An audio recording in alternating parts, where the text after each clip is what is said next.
മറ്റൊരു വാർത്തയിലേക്ക് കടന്നാൽ ബില്ലുകളിലെ തീരുമാനത്തിന് സമയപരിധി നിശ്ചയിച്ച സുപ്രീം കോടതി വിധിയിൽ ചോദ്യങ്ങൾ ഉന്നയിച്ച് രാഷ്ട്രപതി.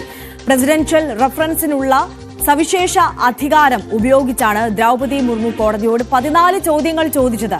ഭരണഘടനയിൽ ഇല്ലാത്ത സമയപരിധി കോടതിക്ക് നിർവചിക്കാനാകുമോ എന്നും ചോദിക്കുന്നു.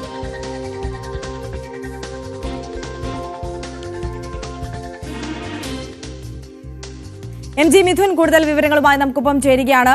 മിഥുൻ, കോടതിയോട് ചോദ്യങ്ങൾ ചോദിക്കുകയാണ് രാഷ്ട്രപതി. വിശദാംശങ്ങൾ.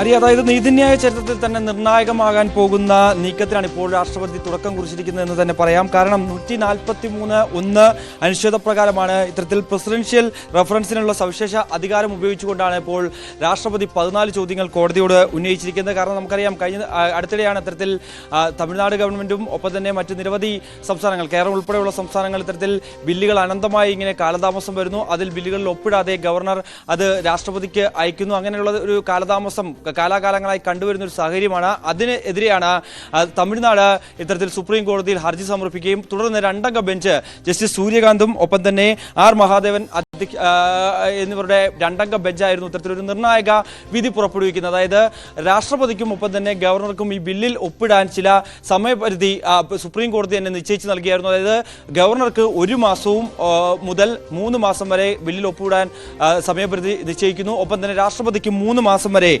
ഇത്തരത്തിൽ സമയപരിധി നിശ്ചയിച്ചുകൊണ്ടായിരുന്നു സുപ്രീം കോടതി ഉത്തരവിറക്കിയത്, അല്ലെങ്കിൽ വിധി പ്രസ്താവിക്കുകയും ചെയ്തത്. അതിനെതിരെയായിരുന്നു പിന്നീട് ഉപരാഷ്ട്രപതിയൊക്കെ രംഗത്ത് വരുന്ന കാഴ്ച നമ്മൾ കാണുകയും ചെയ്തു. അതിന് പിന്നാലെയാണ് ഇപ്പോൾ രാഷ്ട്രപതി തന്നെ പ്രധാനമായും 14 ചോദ്യങ്ങൾ ഉന്നയിച്ചുകൊണ്ട് രംഗത്ത് വരികയും ചെയ്യുന്നത്.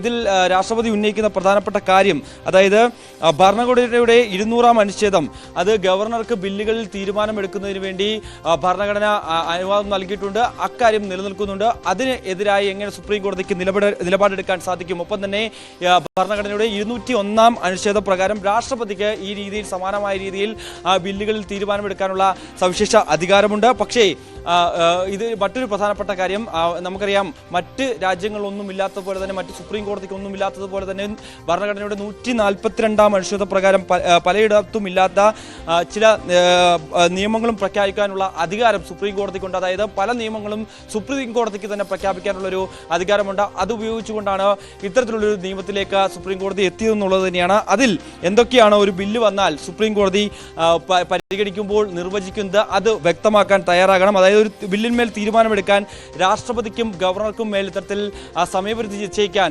ഈ 142-ാം അനുച്ഛേദം ഉപയോഗിച്ചുകൊണ്ട് സുപ്രീം കോടതിക്കാകുമോ? മറ്റൊന്ന്, അത് ചോദ്യം ചെയ്യാൻ കോടതിക്ക് കഴിയുമോ എന്നുള്ള കാര്യം കൂടി രാഷ്ട്രപതി ചോദിച്ചു വെക്കുന്നു. ഒപ്പം തന്നെ ബില്ലുകളുടെ കാര്യത്തിൽ ഭരണഘടന പറയാത്ത സമയപരിധി, അതായത് ഭരണഘടനയിൽ ഇത്തരത്തിൽ ബില്ലുകളുടെ കാര്യത്തിൽ ഒരു സമയപരിധി നിശ്ചയിക്കാൻ പറയുന്നില്ല. അങ്ങനെ പറയാത്ത ഒരു കാര്യം കോടതിക്ക് ഇങ്ങനെ പറഞ്ഞു വെക്കാൻ അധികാരമുണ്ടോ തുടങ്ങിയ കാര്യങ്ങൾ കൂടി ചോദിക്കുന്നു. ഒപ്പം തന്നെ അത് നിശ്ചയിക്കാൻ അധികാരമുണ്ടെങ്കിൽ ഹർജി വരുമ്പോൾ 2 അംഗ ബെഞ്ചിനോ അല്ലെങ്കിൽ 3 അംഗ ബെഞ്ചിനോ ഇതിൽ തീരുമാനിക്കാൻ കഴിയുമോ എന്നുള്ള കാര്യം കൂടി സുപ്രീം കോടതിയോട് ചോദ്യം രൂപേണ രാഷ്ട്രപതി ചോദിക്കുന്നു. അതെല്ലാം ഭരണഘടനയുടെ ബെഞ്ചല്ലേ തീർപ്പാക്കേണ്ടത്. കാരണം ഭരണഘടനമായിട്ടുള്ള ഒരു തീരുമാനമെടുക്കുമ്പോൾ ഭരണഘടന ബെഞ്ച് അല്ലേ ഇക്കാര്യത്തിൽ ഒരു തീരുമാനമെടുക്കേണ്ടത് തുടങ്ങിയ സുപ്രധാനമായിട്ടുള്ള ചോദ്യങ്ങളാണ് രാഷ്ട്രപതി ഉന്നയിച്ചിരിക്കുന്നത്. ഭരണഘടനയുടെ ഈ 142-ാം അധികാരം ഇങ്ങനെ നിർദ്ദേശം നൽകാൻ കഴിയുന്നതാണോ? ഒപ്പം തന്നെ നിയമത്തിലെ സാങ്കേതിക വിഷയങ്ങൾ വ്യാഖ്യാനിക്കാൻ സുപ്രീം കോടതിക്ക് കഴിയുമോ? ഒപ്പം തന്നെ നിയമത്തിൽ പറയാത്ത കാര്യങ്ങൾ ഉൾക്കൊള്ളിക്കാൻ കോടതിക്ക്